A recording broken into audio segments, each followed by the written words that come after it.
Μια καλησπέρα σε όλους.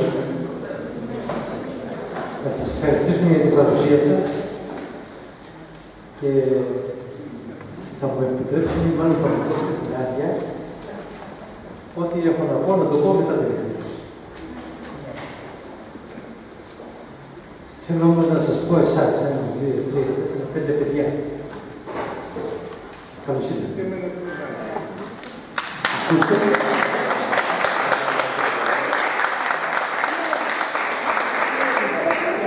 Ακούστε, δείτε και μετά θα μιλήσουμε λίγο.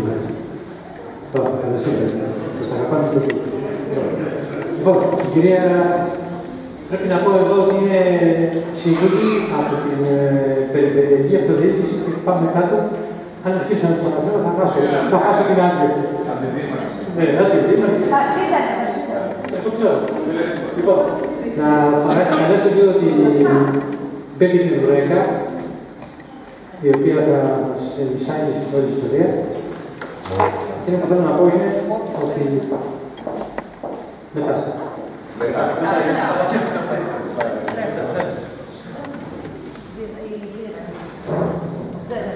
Καλησπέρα σας. Ακούγομαι. Κυρίες και κύριοι, επανάσταση και τέχνη είναι συγγενής, αδελφοποιητή. Η επανάσταση είναι η τέχνη του λαού να ανθίσταται, να αγωνίζεται, να θυσιάζεται για το ίσως των αγαθών, την ελευθερία του.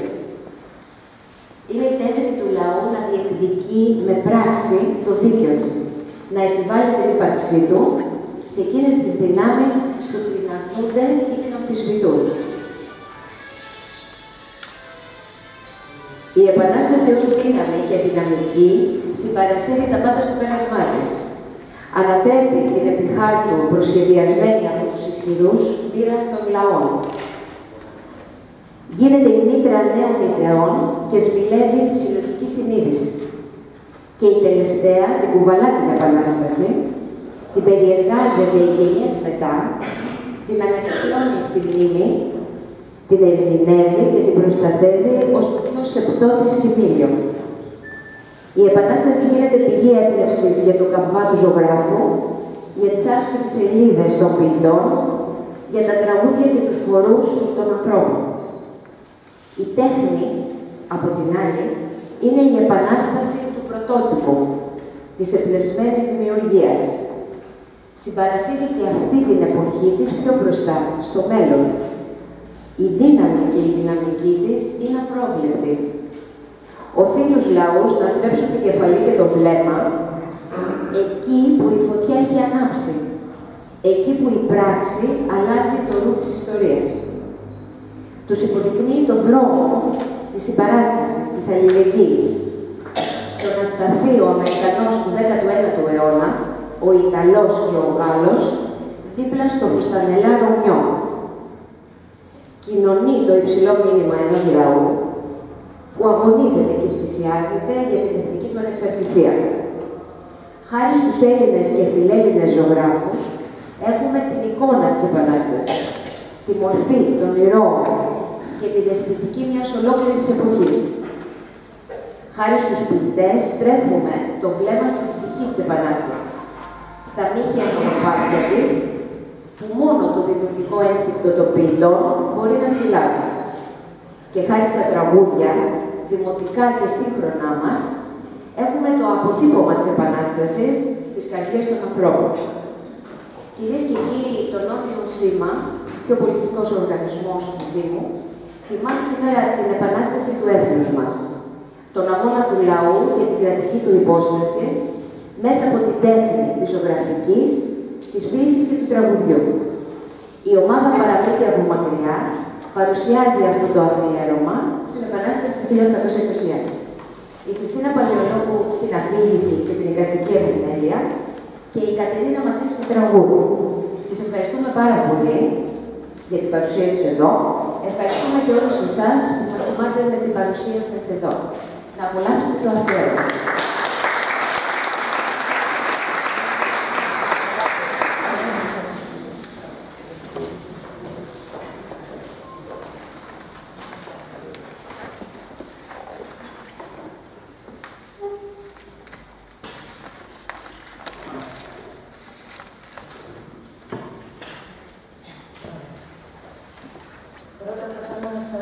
πούμε καλησπέρα, να σας ευχαριστήσουμε που μας καλέσατε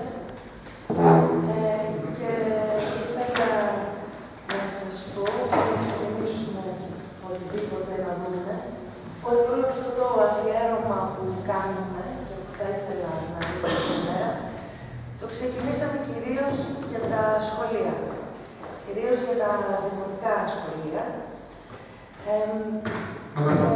με την ιδέα ότι όταν ήμασταν κι εμείς μικρές, πηγαίναμε στο σχολείο, η ιστορία ήταν ένα μάθημα πολλές φορές λίγο βαρετό στην εποχή. Καμιά φορά φαινόταν και δύσκολο.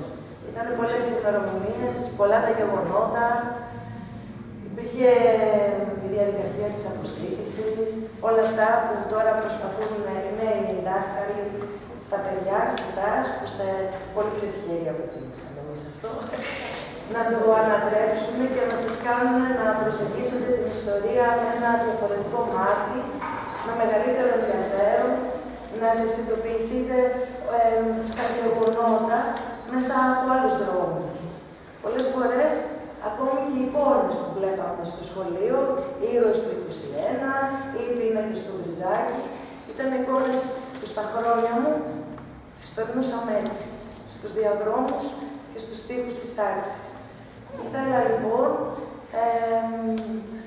να προσπαθήσω μέσα από αυτό το αφιέρωμα, μαζί με τη συνάδελφό μου την Κατερίνα, να κάνουμε τα παιδιά να μην κοιτάξουν απλώς, αλλά να δούμε τις εικόνες, να δούμε την τέχνη, γιατί είναι μια προσπάθεια να μιλήσει όχι μόνο ο καλλιτέχνης για τον εαυτό του, αλλά ο καλλιτέχνης για μια ολόκληρη εποχή.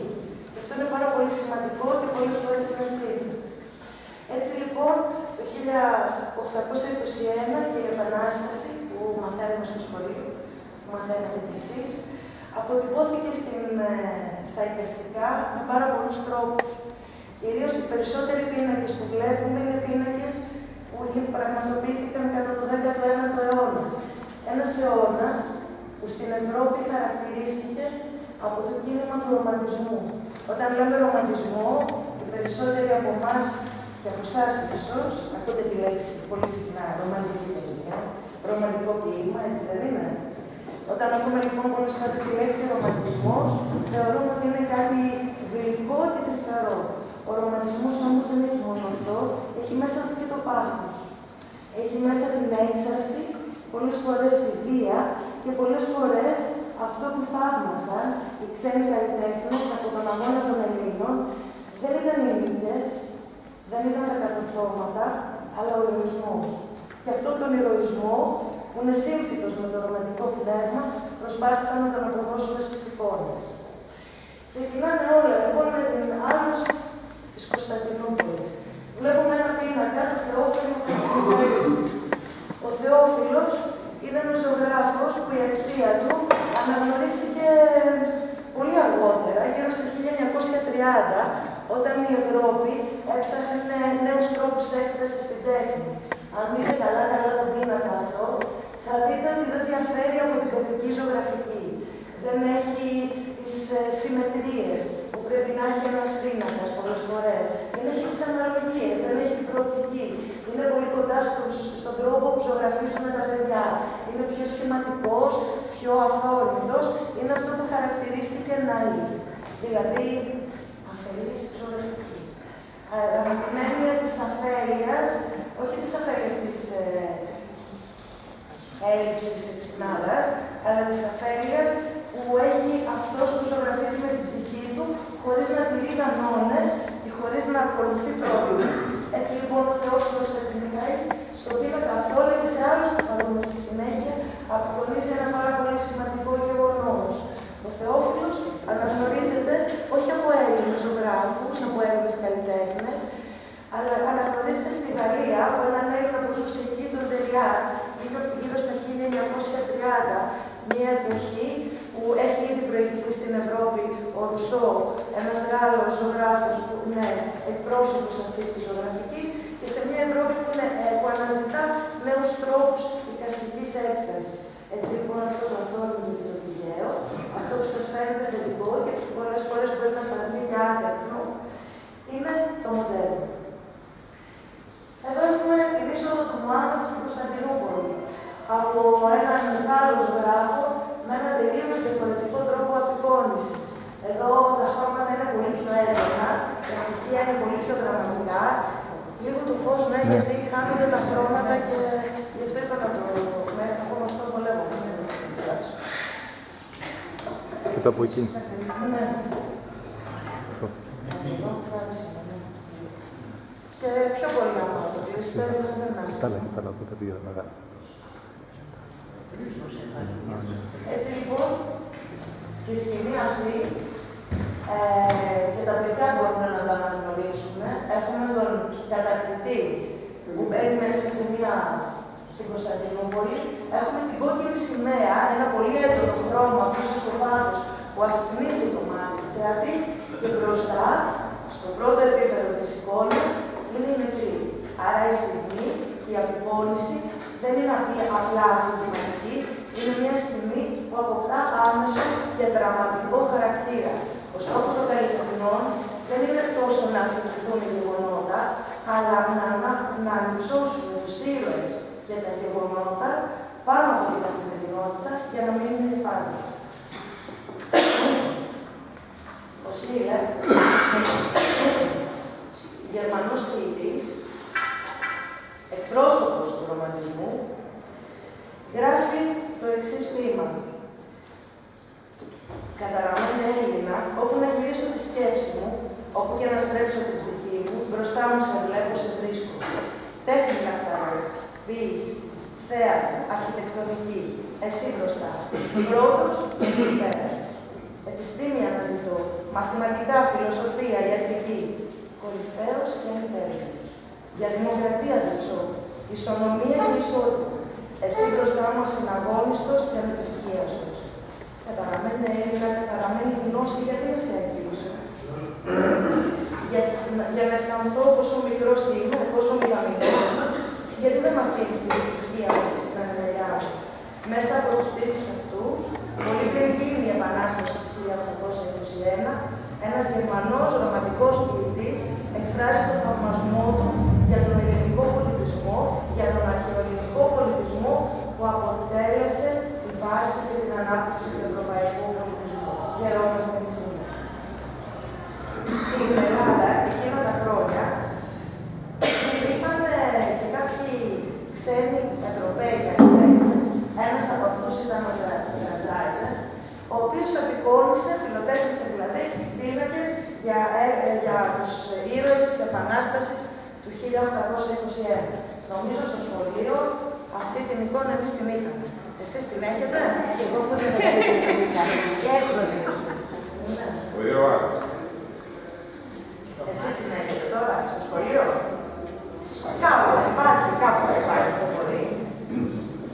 Χρόνια αργότερα όμως, ο ήρωας αυτός της Ελληνικής Επανάστασης, ο Κολοκοτρώνης, στην Πίκα το 1838 απευθύνει ένα μήνυμα και λέει ότι όταν αποφασίσαμε να κάνουμε την Επανάσταση, δεν εσυλλογιστήκαμε ούτε πως είμεθα, ούτε πως δεν έχουμε άρματα, ούτε ότι οι Τούρκοι βαστούσαν τα κάστρα και τα σπόλης, ούτε κανένας πρόνομος μας είπε που πάτε εδώ να πολεμήσετε εμείς τα Λοκάραβα και Τσέλα.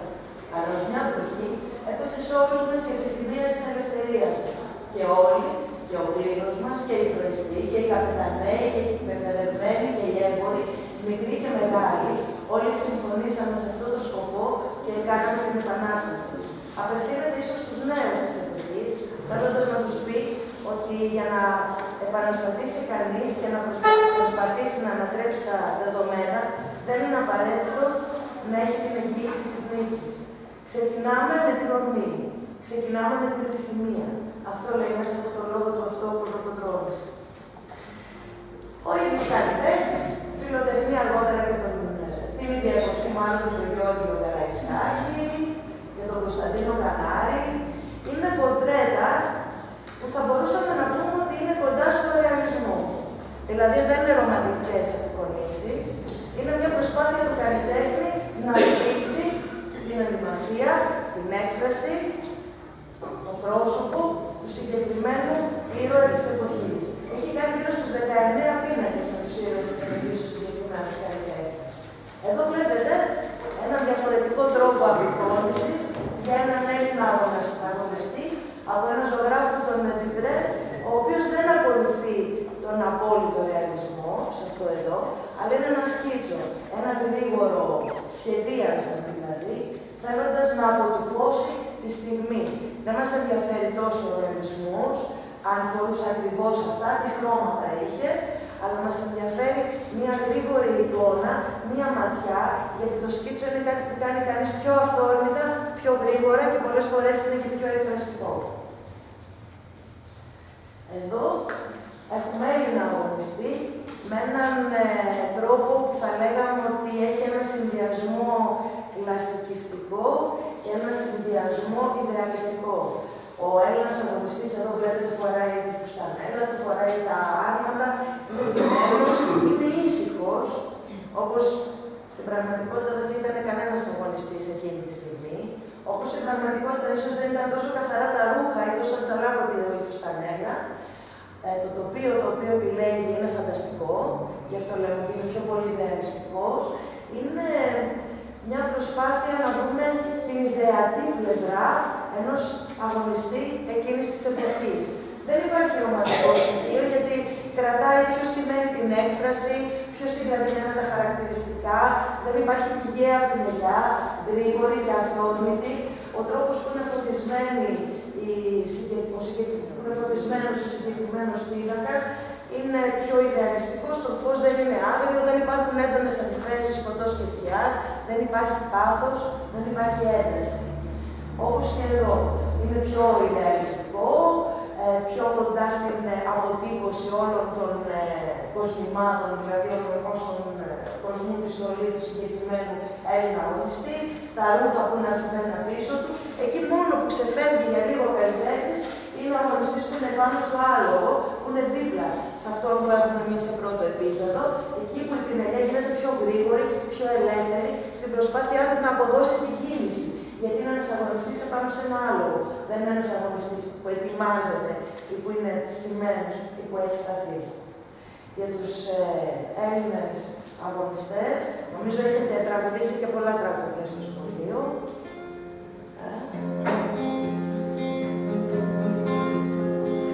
Έστειλα δυο πουλιά στην κοκκινίλια, λένε τα γραμμένα. Το να σκοτώθηκε, τ' άλλο λαβώθηκε, δεν γύρισε κανένα. Το να σκοτώθηκε, τ' άλλο λαβώθηκε, δεν γύρισε κανένα. Έστειλα δυο πουλιά στην κοκκινίλια, λένε τα γραμμένα. Για το μαρμάρωμενο βασιλιά, ούτε φωνή ούτε λαγιά, τον τραγουδάει όμως τα παιδιά, σαν παραμύθι η γιαγιά. Έστειλα δυο πουλιά στην κοκκινίλια, λένε τα γραμμένα. Το να σκοτώθηκε, τ' άλλο λαβώθηκε, δεν γύρισε κανένας. Έστειλα δυο πουλιά στην κοκκινίλια, το μέτρο χελιδόνια. Μα εκεί μείνανε κι όνειρο γίνανε και δακρυσμένα χρόνια. Για το μαρμάρωμενο βασιλιά, ούτε φωνή ούτε λαγιά, τον τραγουδάει όμως τα παιδιά, σαν παραμύθι η γιαγιά. Έστειλα δυο πουλιά στην κοκκινίλια, που λένε τα γραμμένα. Το να σκοτώθηκε, τ' άλλο λαβώθηκε, δεν γύρισε κανένα.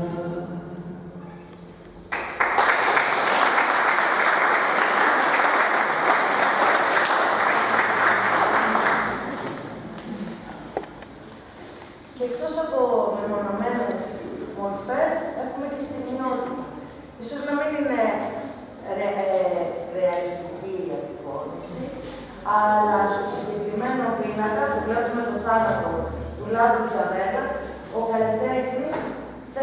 συγκινήσει το θεατή αυτής της εικόνας. Για να το πετύχει αυτό λοιπόν, βάζει τα εξής στοιχεία. Βάζει τη γυναίκα του Τζαβέλα πάνω στο νεκρόσωπο και βάζει δίπλα, πιο πίσω μάλλον, το γιο του, που κοιτάει έκπληκτος, τρομαγμένος και σοκαρισμένος τον νεκρό πατέρα. Δεν υπάρχουν πάρα πολλές λεπτομέρειες σε αυτή τη σκηνή που μπορούν να μας απασχολήσουν. Ο καλλιτέχνης θέλει να εστιάσουμε στη μορφή του νεκρού, αλλά κυρίως στην απελπισία της γυναίκας, στον πόνο της, στον τρόπο που τον κρατάει στα χέρια της και στον νεαρό γιο που κοιτάει πίσω. Όλα τα υπόλοιπα είναι πιο ελλειπτικά στο συγκεκριμένο πίνακα. Ο καπνός πίσω, ο κόσμος πίσω, όλα αυτά δεν φαίνονται γιατί δεν απασχολούν τον καλλιτέχνη. Όπως δεν τον απασχόλησε και το γεγονός ότι η γυναίκα του Τζαβέλα δεν ήταν μπροστά την ώρα που εκείνος πέθανε, διότι πέθανε πολύ αργότερα από τη συγκεκριμένη σκηνή.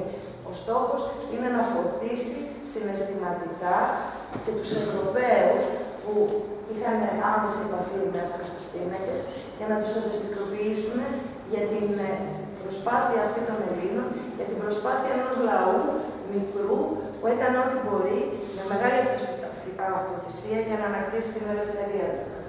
Όπως και στον πίνακα αυτού του Βέλγου ζωγράφου που βλέπουμε τους συμπιώτησες γυναίκες.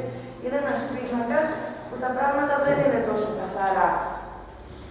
Οι μορφές είναι σαν να ξεπικροστινές γυναίκες, είναι σαν να ξεπηδούν μέσα από τον πόνο και από το θόρυβο του πολέμου. Οι σουλιώτισσες αποφασισμένες να θυσιαστούν και αυτές για τα παιδιά. Βλέπετε εδώ μανάδες με παιδιά αγκαλιασμένα. Βλέπετε εδώ τα παιδιά να παρακαλούν. Μία σκηνή που είναι καθαρά εκφραστική και ένας πίνακας καθαρά αντιπροσωπευτικός για τον ρομαντισμό. Βλέπετε ότι δεν έχουμε λεπτομέρειες στα πρόσωπα, δεν μας ενδιαφέρει το ατομικό χαρακτηριστικό, δεν μας ενδιαφέρει αν η γυναίκα αυτή ήταν έτσι ή αλλιώς, γιατί οι γυναίκες αυτές έχουν γίνει πλέον σύμβολα. Άρα δεν μας ενδιαφέρει ακριβώς ποιες ήταν, μας ενδιαφέρει αυτό που έκανε.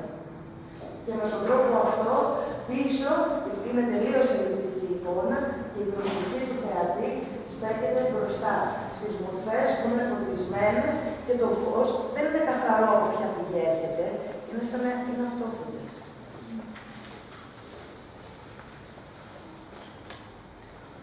Με διαφορετικό τρόπο, ο Πινέ μας δείχνει το χορό του Ζαλόγου. Νομίζω μπορούν και τα παιδιά να καταλάβουν τη διαφορά του προηγούμενου πίνακα με αυτόν εδώ. Έτσι δεν είναι? Ποια διαφορά βλέπετε εσείς, αλήθεια? Θέλω να πω το παιδιά μου. Αφόρμητα, δεν κάνουμε μάθημα. Είναι πιο πολλές λεπτομέρειες εδώ ή στο προηγούμενο, ας πούμε? Εδώ. Είναι πιο καθαρός αυτός ή πιο καθαρός ο προηγούμενος? Αυτός. Πιο συγκινητικός είναι αυτός ή ο προηγούμενος?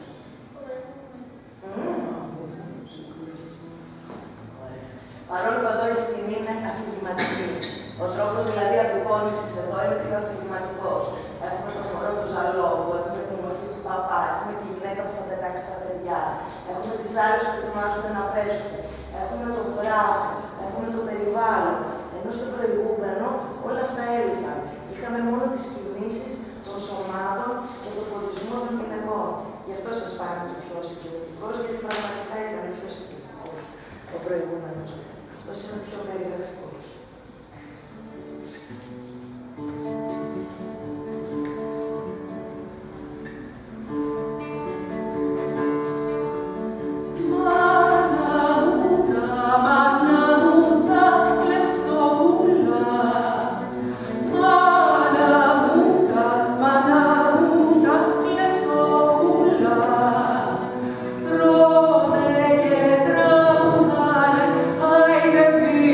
Και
έρχεται για μισούλες κι εσείς σου λιώτοπούλε.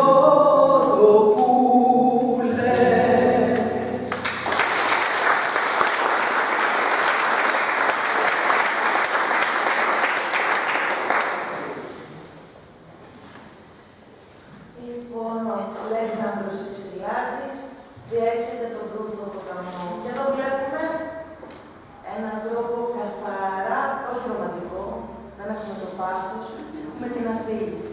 Έχουμε τη λεπτομέρεια και έχουμε αυτό για το οποίο ήταν διάσημη η Σχολή Ζωγραφικής του Μονάχου, στην οποία σπούδασαν και οι δικοί μας πρώτοι παράλληλοι δικαστικοί. Είναι ο ακαδημαϊσμός. Δηλαδή, εδώ δεν έχουμε πάθος, δεν έχουμε ένταση, έχουμε περιγραφή, ενώ εδώ βλέπουμε ότι ο Υψηλάτης κρατά τη σημαία και κατεβαίνει, η σκηνή είναι σχεδόν στατική. Αν παρατηρήσετε τον τρόπο που αποδίδει ο καλλιτέχνης τα νερά, τον τρόπο που κρατάει το κουμπί, τον τρόπο που οι γούοι τον υποδέχονται, τα χρώματα είναι καθαρά, η πινελιά είναι καθαρή, σχεδόν πλακάτη, δεν υπάρχει τίποτα το βίο, υπάρχει ακρίβεια, δεν υπάρχει πάθος, υπάρχει καθαρότητα. Ο ζωγράφος αυτός, ο Πέτερ Φωνέση, ήταν γνωστός πρόσωπος της Σχολής του Μονάχου, η οποία είναι μια σχολή καθαρά ακαδημαϊκή. Και ο Υψηλάτης καλεί τους Έλληνες και λέει: ας καλέσουμε λοιπόν επί νέου αντροί και μεγαλόψυχοι Έλληνες την ελευθερία στην κλασική γη της Ελλάδος. Ας συγκροτήσουμε μάχη μεταξύ του Μαραθώνος και των Θερμοπυλών. Ας πολεμήσουμε εις τους τάφους των πατέρων μας, οι οποίοι για να μας αφήσουν σε ελεύθερους επολέμησαν και απέθαναν εκεί. Εις τα όπλα λοιπόν φίλοι, η πατρίς μας προσκαλεί. Καλεί τους σύγχρονούς του, θυμίζοντάς τους το παρελθόν. Εκείνη την εποχή, το παρελθόν, το ένδοξο, η αρχαία Ελλάδα, ήταν μια πηγή που έδινε ελπίδα και έμπνευση.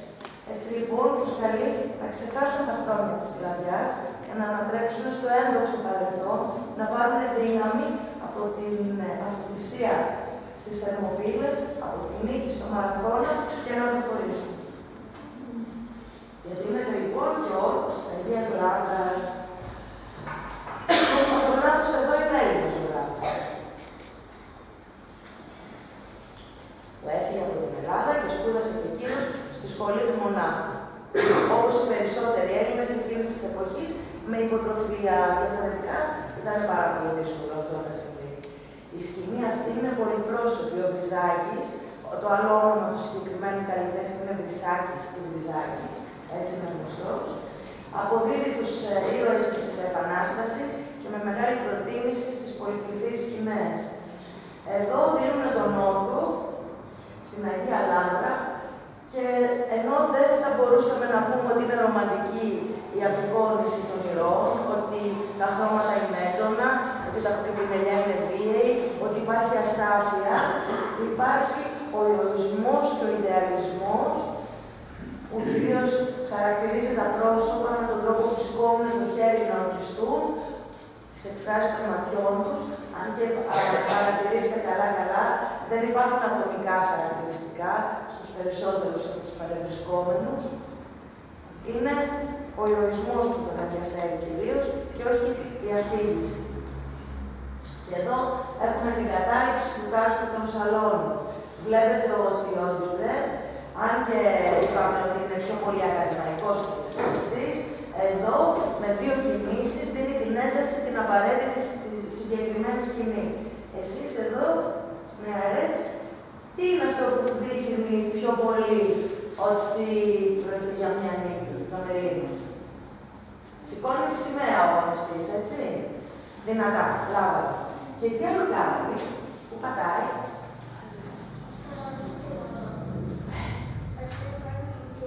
Ακριβώς. Βλέπουμε δηλαδή τον ευρύ, το μεγάλο διασυλλογισμό, πατάει πάνω στο νεκρό κατακτητή και υψώνει τη σημαία. Οι περισσότερες κινήσεις, τα περισσότερα στοιχεία που χρησιμοποιούν οι καλλιτέχνες είναι συμβολισμοί. Όχι τόσο για να μας δείξει ότι πάτησε πάνω στο νεκρό, αλλά για να μας δείξει ότι η ελευθερία είναι κάτι που θα ερχόταν σύντομα, ή τουλάχιστον που ήλπιζα μέχρι σύντομα. Ο Νικηφόρος Λίτρας, εδώ απεικονίζει έχουμε τη σκηνή για τον Πατριάρχη τον Γρηγόριο τον Πέμπτο που σύρεται στην Αγχώνη. Ο Νικηφόρος Λίτρας, μεγάλος Έλληνας ζωγράφος, που κι αυτός σπούδασε στη σχολή του Μονάχου και γύρισε πίσω, υπήρξε καθηγητής της τότε Σχολής Καλών Τεχνών, η οποία δεν λεγόταν βέβαια Καλών Τεχνών, πρώτα ονομάστηκε η Κυριακή Σχολή, στη συνέχεια μάθανε τις γραφικές τέχνες. Ήταν μια σχολή που ιδρύθηκε στην Ελλάδα μετά την απελευθέρωση φυσικά, με την επιθυμία του Όθωνα, ο οποίος γερμανοφρεμένος και με τα αρχαιοελληνικά ιδεώδη αρκετά έντονα στην συνείδησή του, ήθελε να φτιάξει την Αθήνα μια νεοκλασική πόλη και αυτό που τον ενδιέφερε κυρίως ήταν να φτιάξει πάρα πολύ καλούς τεχνίτες, διότι δεν υπήρχαν, ώστε να μπορούν να εργαστούν στα μεγαλόπνοα σχέδιά του για την κατασκευή μιας πόλης, στην οποία το αρχαιοελληνικό ιδεώδες θα ήταν ζωντανό και η πόλη αυτή θα ήταν μέσα σε αυτό το παλμό. Έτσι λοιπόν, φτιάχτηκε αυτή η σχολή, η Κυριακή Σχολή, με πολύ αργότερα έγινε Σχολή Καλών Τεχνών, Πολυτεχνία, και ο Νικηφόρος Λίτρας δίδαξε εκεί όταν επέστρεψε από τον Μόναχο.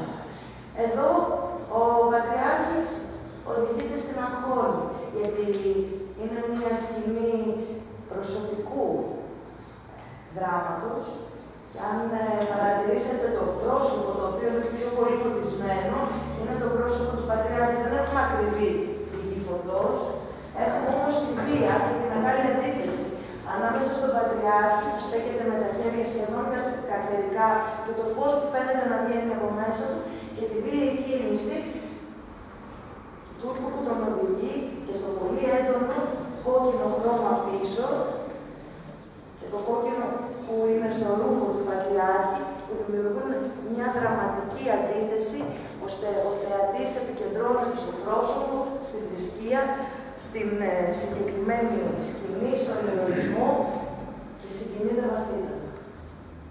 Εδώ ένας Γάλλος ζωγράφος, ο Τελατουά, μας δείχνει έναν έφηβο αγωνιστή και εδώ η ρομαντική πινελιά είναι πάρα πολύ καθαρή.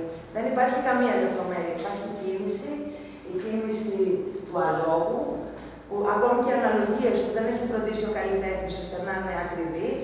Δεν έχει κάνει έντονη αυτό που λένε στην τέχνη προοπτική βράχυνση. Έχει κοντίνει ιδιαίτερα δηλαδή το λαιμό για να δείξει το αλόγου, να δείξει το μεγάλο του διασκευασμό.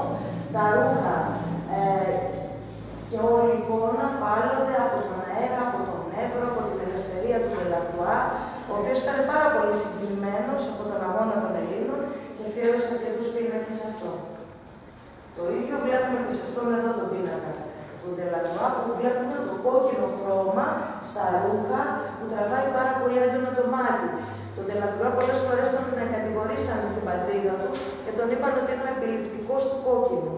Επειδή ήταν επαναστατικό για εκείνη την εποχή που είχε προηγηθεί ο κλασικισμός στην Ευρώπη, η πολύ έντονη χρήση του βίου σχεδόν αιματηρού κόκκινου χρώματος που έβαλε στους πίνακες του.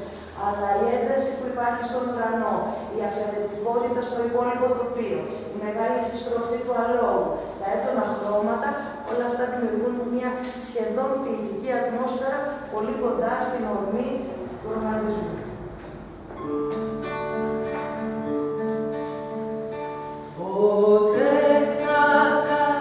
Ποτέ θα καμίξα στεριά, ποτέ θα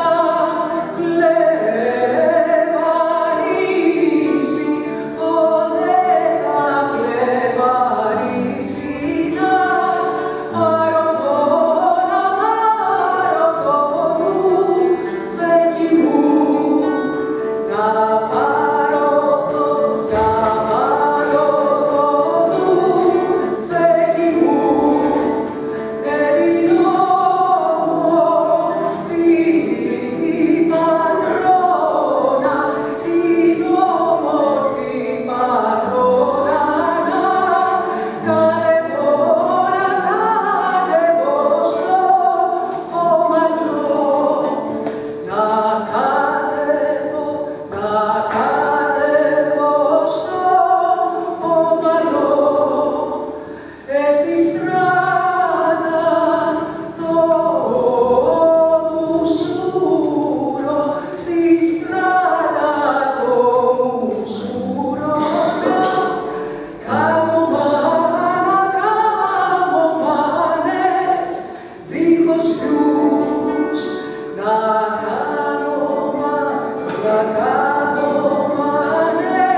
εκείνο να αποπνευματωθεί, να ανέβει σε μία άλλη σφαίρα.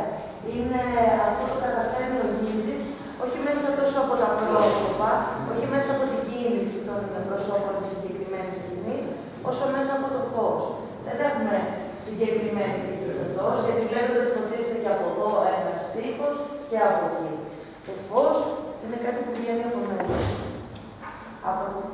Ο Γίζης και αυτός ήταν πολύ σημαντικός Έλληνας καλλιτέχνης, ζωγράφος, ο οποίος υπήρξε και καθηγητής στη Σχολή του Μονάχους, σπούδασε κυρίως εκεί.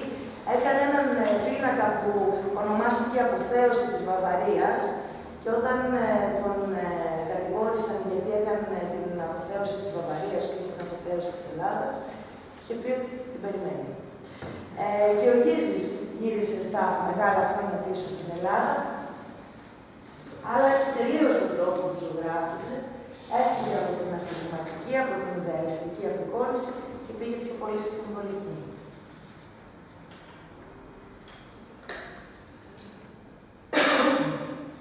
Εδώ έχουμε τη μάχη της Σαλαμάνας. Αυτό σας θυμίζει λιγάκι του Θεόφιλου στο πρώτο που είδαμε, πρώτο.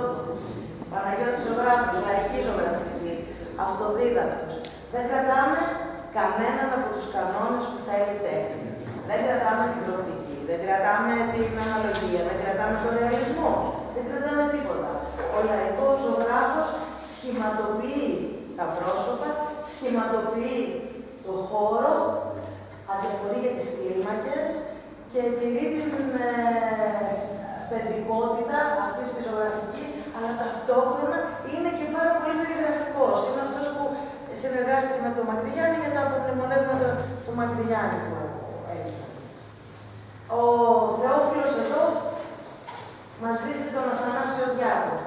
Βλέπετε αυτό που σας είπα πριν στην αρχή, αυτό που είναι ναή ζωγραφική. Βλέπετε ότι είναι πολύ κοντά στην παιδική ζωγραφική. Κρατάει τα χαρακτηριστικά του ήρωα του 21, αλλά δεν κρατάει τις αναλογίες, τον τοποθετεί επάνω στο περιβάλλοντα χώρο, σαν να είναι μια επικόλληση. Δηλαδή δεν δίνει ιδιαίτερο λόγο στο σώμα του, δεν έχουμε την αίσθηση του τρισδιάστατου, αλλά είναι σαν να είναι σε κολλάζ. Που κάνουν πάρα πολλές φορές και τα παιδιά, χωρίς να τους ενδιαφέρει να αποδώσουν περισσότερα στοιχεία στο σώμα. Ο Φώτης Κόντογλου, συμπατικός καλλιτέχνης της γενιάς του 30, η γενιά που στην Ελλάδα ήταν εκείνη που αναζήτησε την ελληνικότητα στην τέχνη, η γενιά του 30 που προσπάθησε να συνδέσει αρχαιότητα, Βυζάντιο και μοντέρνο. Ένας από τους βασικούς εκπροσώπους αυτής της γενιάς ήταν ο Φώτης Κόντογλου. Βλέπετε εδώ ότι κρατάει πιο πολύ στοιχεία βυζαντινά στην απεικόνηση του Αθανασίου Διάκου και όχι τόσο ναΐβ ή τόσο ρεαλιστικά. Η αναζήτηση της ελληνικότητας στην τέχνη είναι ένα μεγάλο ζητούμενο που μπορεί να πούμε ότι μέχρι και σήμερα τυραννά τους Έλληνες καλλιτέχνες. Προσπάθησαν να φτιάξουν μια τέχνη η οποία να συμβαδίζει με το μοντέρνο που υπήρχε εκείνη την εποχή στην Ευρώπη, που είχε θεμελιωθεί εκείνη την εποχή στην Ευρώπη, αλλά η Ελλάδα για να φτάσει στο μοντέρνο έπρεπε να ανατρέξει στις ρίζες της, έπρεπε να κατακτήσει τα προηγούμενα και έπρεπε να βρει και μια σύνδεση με το παρελθόν της. Τα χρόνια αυτά της σκλαβιάς ήταν ένα βαρύ πλήγμα και το μόνο στοιχείο στο οποίο θα μπορούσαν να ανατρέξουν ήταν πρώτα το Βυζάντιο, πιο κοντινό, και μετά ο αρχαιοελληνικός πολιτισμός. Προσπάθησαν λοιπόν αυτά να τα κάνουν μια μεγάλη γέφυρα για να φτάσουν στο σύγχρονο. Η Ελλάδα αγωνίστηκε πολύ για να φτάσει εκεί που οι άλλοι είχαν φτάσει με πιο απλές διαδικασίες, ακόμα και στην τέχνη. Έτσι λοιπόν βλέπετε ένα διαφορετικό Αθανάσιο Διάκο και εδώ είναι ακόμη διαφορετικό Αθανάσιο Διάκο, διότι ο Κωνσταντίνος Παρθένης που γεννήθηκε στην Αλεξάνδρεια από Ιταλούς γονείς, είναι και αυτός στην ομάδα των μεγάλων ανανεωτών της ελληνικής τέχνης. Ο τρόπος εδώ διαφέρει, καταφέρνει στο σύμβολο. Δεν είναι τόσο παραδοσιακός, δεν ανατρέχει στο βυζαντινό, όπως ο Φόντογλου, ούτε στο αρχαιοελληνικό, αλλά είναι πιο ελεύθερος, πιο κοντά στο μοντέρνο της Ευρώπης. Και έτσι λοιπόν στην εικόνα αυτή ο Αθανάσιος Διάκος ανεβαίνει, ψηλά και να θυμάστε ίσως και τα παιδιά δεν ξέρω αν το ξέρουν, ότι η αποθέωση είναι και ένα βασικό χαρακτηριστικό του Καραγκιόζη. Δηλαδή, στα θεάματα του Καραγκιόζη, τα παλιά, ο ήρωας, αν και μπορεί να είχε πέσει νεκρός, ας πούμε, στο θέατρο σκιών, έβγαινε πίσω ο Καραγκιόζο-παίκτης, ντυμένος πολλές φορές, φορούσε μια περικεφαλαία κτλ. Και ήταν η αποθέωση. Είναι ο ήρωας που ξεπερνάει τα στεγανά του θανάτου, συμβολικά, και έτσι και στον πίνακα αυτό έχουμε την αποθέωση του Γιάννη που ανεβαίνει ψηλά στον ουρανό, μέσα από την γραφή ενός καλλιτέχνη που ίσως ήταν ο πιο μοντέρνος της εποχής του. Εδώ έχουμε, μπορεί να το έχετε και στο σχολείο, στο βιβλίο, νομίζω υπάρχει ακόμη, η Σφαγή της Χίου, από τον Τελακροά. Ο Βίκτορας Ουγκό, που είναι ένας Γάλλος ποιητής, εκφραστής του ρομαντικού κινήματος, γράφει το ποίημα του Ελληνόπουλου, που το μεταφράζει, όπως αυτό εδώ εντάξει, που το μεταφράζει εδώ από στους Παλαμάς. Τούρκοι διαβήκαν, χαλασμός, θάνατος πέρα ως πέρα. Ηχείο το όμορφο νησί, μαύρη απομένη ξέρα. Με τα κρασιά, με τα δεντρά, τα αρχοντονήσι, που βουνά και σπίτια και λαγκάδια, και στο χορό της Λιγερές καμιά φορά τα βράδια καθρέφτιζε μες στα νερά. Ερμιά παντού. Μα κοίταξε, και απάνω εκεί στο βράχο, στου κάστρου τα χαλάσματα, κάποιο παιδί μονάχο κάθεται. Σκύβει θλιβερά το κεφαλάκι, στήριγμα και σκέπη του απομένει μόνο μια ανάσπρια γράμπερη, σαν αυτό ξεχασμένη μες στην αφάνταστη φθορά. Φτωχό παιδί που κάθεσε ξυπόλυτο στις ράχες, για να μην κλαις λυπητερά, τι θέλεις τα χανάκια, για να τα δω τα θαλασσά ματάκια σου να στράφτουνε, να ξεστερώσουν πάλι και να σηκώσεις χαροπά σαν πρώτο το κεφάλι με τα μαλάκια τα χρυσά. Τι θέλεις άτυχο παιδί, τι θέλεις να σου δώσω, για να τα πλέξεις ξέπνεστα, για να τα καμαρώσω ριχτά στους ώμους σου, πλατιά μαλάκια, που του ψαλιδιού δεν τα έχει αγγίξει υπόψη, και σκόρπια στη δροσάτη σου τριγύρω γέρνουν όψη και σαν την κλαίουσα τη μυτιά. Σαν τι μπορούσε να σου διώξει τάχα το μαγάζι. Μήπως το κρίνο από το Ιράν που του ματιού σου μοιάζει. Μην ο καρπός από το δεντρί που μέσα στη μουσουλμανική παράδεισο φυτρώνει και ένα λόγο χρόνια 100 και απειλαλάει δεσόλη μέσα από τον ίσκιο του να βγει. Μην το πουλί που κελαϊδάει στο δάσος νύχτα μέρα και με τη γλύκα του περνάει και ντέφει και φλογέρα. Τι θες και από όλα τα αγαθά τούτα, πες. Τα άνθος, τον καρπό, θες το πουλί. Διαβάτη μου κράσει το Ελληνόπουλο με το γαλάζιο μάτι. Βόλια, παρότι θέλει. Να. Έτσι, μέσα από το ποίημα αυτό και από τους τύπους του Βίκτορα Ουγκό, βλέπουμε αυτό που βλέπουμε ίσως και στην εικόνα, η οποία όμως μας δείχνει την καταστροφή. Ο Τελακροά έχει ενημερωθεί από τον τύπο της εποχής για τη Σφαγή της Χίου και ένα χρόνο μετά, από το γεγονός, το 1922 δηλαδή μετά, ο Τελακροά φιλοτεχνεί αυτό το πίνακα που τον στηρίζει σε δύο μεγάλα τρίγωνα. Πολλές φορές ο ρομαντισμός χρησιμοποιεί γεωμετρία στη σύνθεση. Όταν λέμε ότι ο ρομαντισμός έχει φέρει την ελιά και ελευθερία, δεν είναι ομοθερεσία. Έτσι λοιπόν εδώ ο Τελακροά έχει ένα μεγάλο τρίγωνο με την κορφή στο κεφάλι αυτού του πρωταγωνιστή και άλλο ένα μεγάλο τρίγωνο με την κορφή στο κεφάλι του καβαλάρη. Μπροστά, αν παρατηρήσετε, όλα τα πρόσωπα είναι κλεισμένα στον εαυτό τους. Δεν υπάρχει επικοινωνία, ο πόνος είναι προσωπικός. Το κάθε πρόσωπο μεμονωμένα ζει το δικό του δράμα. Αυτός δεν ενδιαφέρεται να δώσει το πίσω. Πίσω δεν ξέρουμε τι γίνεται. Πίσω είναι ο χαλασμός. Δεν υπάρχει καμία λεπτομέρεια πέρα από την απεικόνιση των προσώπων στο πρώτο επίπεδο. Από την απελπισία στα μάτια τους, από την εγκατάλειψη, από την ερημιά. Όλα αυτά είναι πολύ χαρακτηριστικά αυτού του πίνακα του ρομαντικού κινήματος.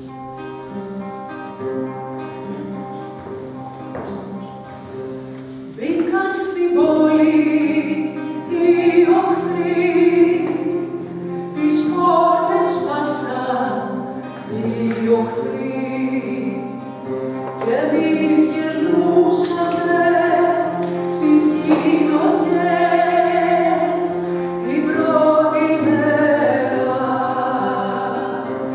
Μπήκαν στην πόλη οι οχθροί,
Παράμερα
Πάλι ο καλλιτέχνης στην περίπτωση αυτή δεν στέκεται καθόλου στα πρόσωπα, δεν υπάρχουν ατομικά χαρακτηριστικά, υπάρχει μια κίνηση, υπάρχει μια τάση, υπάρχει όχι διάθεση αφήγησης του γεγονότος, αλλά κυρίως επιβολής του γεγονότος.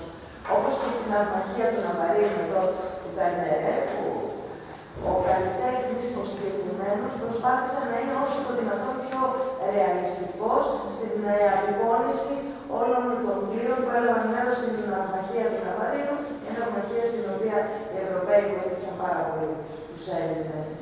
Εδώ έχουμε τον Θεόφιλο Χατζημιχαήλ, που κρατάει, που η Ελλάδα κρατιέται από το Ρίγα και από τον Κοραή. Ήταν πάντοτε η πίστη ότι η γνώση μαζί με την μαχητικότητα είναι αυτοί που θα μπορούσαν, αυτά τα δύο στοιχεία, τα οποία θα μπορούσαν να φέρουν την νίκη, να ανασυντάξουν ένα έθνος, να φτιάξουν την Ελλάδα που θα πρέπει να χαιρόμαστε. Ο Θούριος του Ρίγα είναι ένα σύγχρονο στην ελευθερία των λαών, όχι μόνο.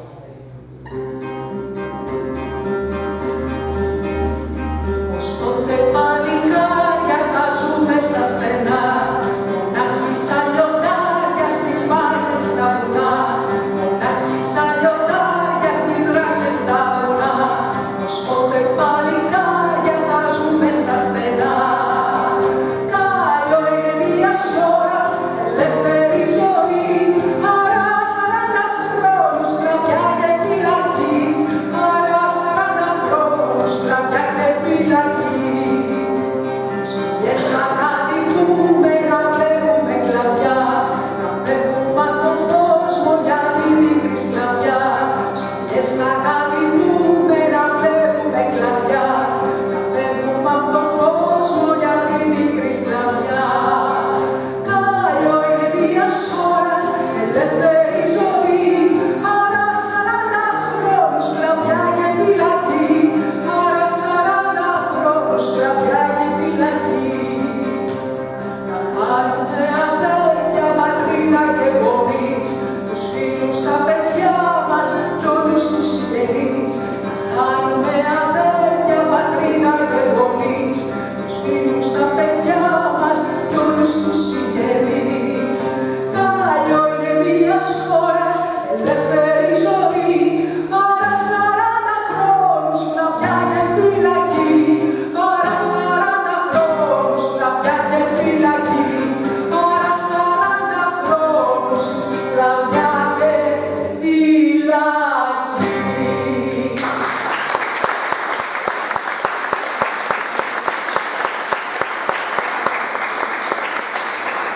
Ο Κωστής Παλαμάς, τελειώνοντας σήμερα αυτό που θέλαμε να σας πούμε, γράφει εδώ στο ελληνικό το χώμα, το στοιχειωμένο και ιερό, που το ίδιο χώμα μένει ακόμα από τον αρχαίο τον καιρό, στο χώμα τούτο πάντα ανθούνε και έχουν αθάνατη ζωή και μας ταμπώνουν, μας μεθούνε, νεράιδες, ήρωες, θεοί.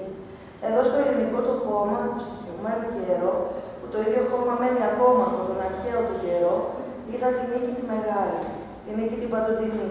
Την είδα εμπρός μου να την βάλει, με φορεσιά φωτεινή. Ας ελπίσουμε να τη βλέπουμε κι εμείς.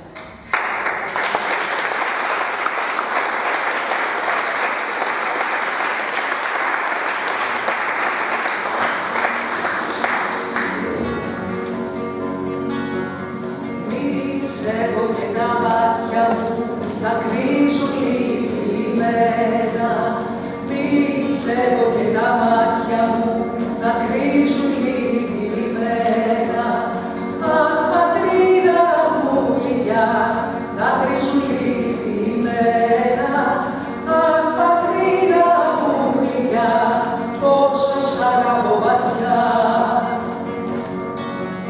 Στην ξενιτιά με στέγανους βραδιάζει ξημερώνει. Στην ξενιτιά με στέγανους βραδιάζει